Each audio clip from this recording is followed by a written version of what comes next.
So friends, నేనైతే శివరాత్రి షాపింగ్కి అయితే వచ్చేసాను అనమాట. సో ముందుగా ఎంతో ఇష్టమైన ఖర్జూర పండ్ల అయితే కోసం అయితే వచ్చాను. సో మన దగ్గర అయితే pitted dates and regular dates, California dates and అక్కడే అరబ్ దేశాల నుంచి వచ్చిన డేట్స్ కూడా ఉంటాయన్నమాట. సో కాకపోతే నేనైతే కాలిఫోర్నియా డేట్స్ కోసం చూస్తున్నాను. సో మొత్తానికి అయితే కాలిఫోర్నియా డేట్స్ అయితే దొరికాయి.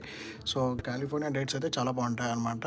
సీడ్ బాగున్నా యూనో బాగుంటుంది ఖర్జూర. అండ్ దెన్ అలాగే ఫ్రూట్స్ కోసం కూడా వచ్చాను. అండ్ ఖచ్చితంగా వాటర్ మిలన్ అండ్ కర్బూజా తర్బూజా అంటాగా రెండు తీసుకున్నాం. అండ్ అలాగే కస్టర్డ్ అయితే తీసుకున్నాను అనమాట. ఈసారి కస్టర్డ్ మొన్న ఇండియా వెళ్ళినప్పుడు తిన్నాను, ఎవరో కస్టర్డ్ చేస్తే చాలా నచ్చింది. సో మనం కూడా ట్రై చేద్దామని తీసుకున్నాను. And bananas, milk powder, milk pudding ఇవన్నీ అయితే తీసుకున్నాను. అలాగే రైస్ బ్యాగ్ కూడా తీసుకున్నాను అనమాట. సో ఖచ్చితంగా కొత్త రైస్ బ్యాగ్ అయితే తీసుకుంటాం శివరాత్రికి. అండ్ అలాగే ఫ్లవర్స్ అయితే తీసుకున్నాను. And at the same point of time మా ఇంటి దగ్గర ఉన్న మాలిబు హిందూ టెంపుల్ లాస్ ఏంజల్స్లోనే వచ్చాను అనమాట. సో మార్నింగ్ అయితే వచ్చాను. యూజువల్లీ ఈవినింగ్స్ అయితే విపరీతంగా ట్రాఫిక్ ఉంటుంది అండ్ రష్ ఉంటుంది, లైన్స్ ఉంటాయి. సో అవాయిడ్ చేయడానికి వచ్చాం. శివుడిని అయితే చాలా బాగా డెకరేట్ చేస్తారు ఫ్రెండ్స్ ఈసారి అయితే. కాకపోతే లోపల పిక్చర్స్ నాట్ అలౌడ్ కాబట్టి వెళ్ళలేకపోయినా. ఈసారి ఏంటంటే వెరైటీగా మన దగ్గర యూజువల్గా తమిళ పంతులు ఉంటారు. సో మాలిబు టెంపుల్ ఇప్పుడు ప్రస్తుతం తెలుగు పంతులు ఉన్నారు అనమాట. సో అది మన తెలుగు సాంప్రదాయం ప్రకారం బాగా అలంకరణ చేస్తారు శివుడిని.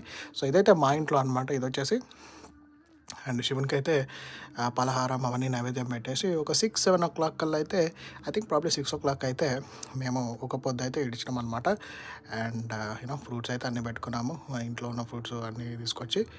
అండ్ దెన్ అలాగే లోకి 7 we finished our dinner. And మన ఇంటి దగ్గర కొద్ది దూరంలో ఉన్న నార్త్ రీచ్లోని వాల్యూ హిందీ టెంపుల్కి అయితే వెళ్ళాలన్నమాట.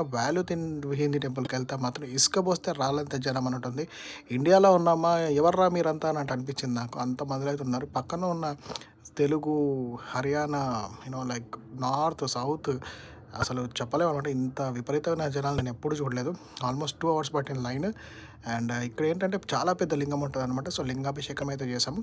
అండ్ అలాగే లైక్ దగ్గర నుంచి శివుడిని దర్శించుకున్నాం. అండ్ ఓం నమ శివాయ. మీ అందరికీ మళ్ళీ ఇంకొకసారి హ్యాపీ శివరాత్రి. అండ్ తర్వాత ఇవాళ పొద్దున అయితే నైవేద్యంతో ముగించాం శివరాత్రి.